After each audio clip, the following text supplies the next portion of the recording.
అయితే మీ స్టూడెంట్స్ని అడ్వాన్స్డ్ లెవెల్లో నిలబెడతామంటున్నారు.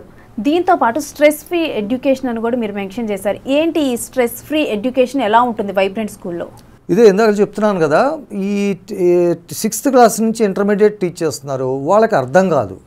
వాళ్ళు ఏం చేస్తున్నారంటే లిటరల్గా దాన్ని బైహార్ట్ చేస్తున్నారు. ఇదంతా కూడా ఒక బైహార్టింగ్ మిషన్స్ కింద తయారు చేస్తున్నారు, బట్టి పెట్టే యంత్రాల కింద తయారు చేస్తున్నారు పిల్లలందరినీ.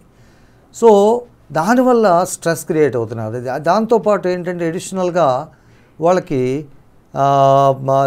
ఏ కాన్సెప్ట్ అయినా విజువలైజేషన్ అనేది లేకుండా కంప్లీట్గా ఫార్ములా గుర్తుపెట్టుకోవడం, ప్రాబ్లం సాల్వ్ చేయడం, ఈ రకంగా తయారు చేస్తున్నారు. ఒక యంత్రాల్లాగా తయారు చేస్తున్నారు.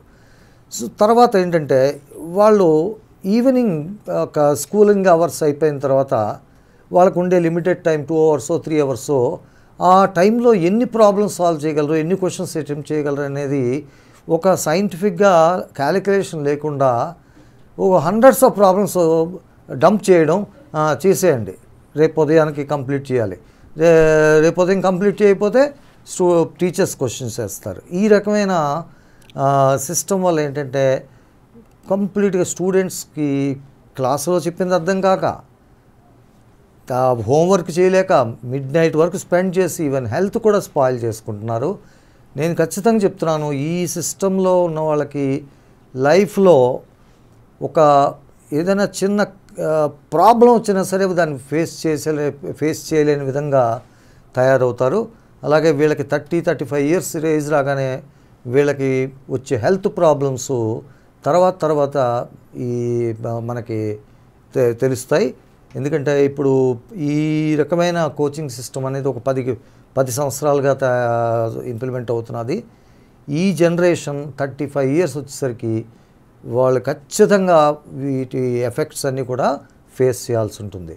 సో మనం ఏంటంటే ప్రతిదీ కూడా లెర్నింగ్ విత్ లైకింగ్, అంటే స్టూడెంట్కి ఎప్పుడైతే అర్థం అవుతుందో అది ఇప్పుడు ఎంజాయబుల్గానే ఉంటుంది. సో అదే రకంగా కంప్లీట్గా స్ట్రెస్ అవుట్ అవ్వకుండా మొత్తం స్కూలింగ్ అవర్స్లో సబ్జెక్ట్స్ మధ్యలో కొన్ని అదర్ యాక్టివిటీస్ కూడా మేము కండక్ట్ చేస్తాం. సో ఈ రకంగా ఎక్కడ ఏ టైంలో కూడా స్టూడెంట్స్ స్ట్రెస్ అవుట్ అవ్వరు. నేను ఖచ్చితంగా చెప్తున్నాను, ఇప్పుడు చాలామంది పేరెంట్స్ పిల్లలతో క్లోజ్గా మాట్లాడితే వాళ్ళు బోర్మని ఏడ్చే పరిస్థితి ఉంది. ఎందుకంటే వాళ్ళకి స్కూల్ అంటే ఒక బర్డెన్, ఎడ్యుకేషన్ అంటే ఒక బర్డెన్ లాగా ఈ స్కూలింగ్ సిస్టమ్ తయారైంది. సో అవన్నీ అడ్రస్ చేసి స్కూల్ని మిస్ అవ్వాలంటే స్టూడెంటు 10 సార్లు ఆలోచించే విధంగా మా కరికులం ఉంటుంది, ఎంజాయబుల్గా ఉంటుంది. స్కూల్కి ఎంజాయ్ చేస్తూ వస్తాడు, ఎంజాయ్ చేస్తూ వెళ్తాడు. సో ఈ రకంగా స్ట్రెస్ అనేది అసలు out of question in our vibrant schools. Thank you Radhakrishna గారు, బిగ్ కెరియర్స్లో పాల్గొన్నందుకు. థ్యాంక్ యూ అండి.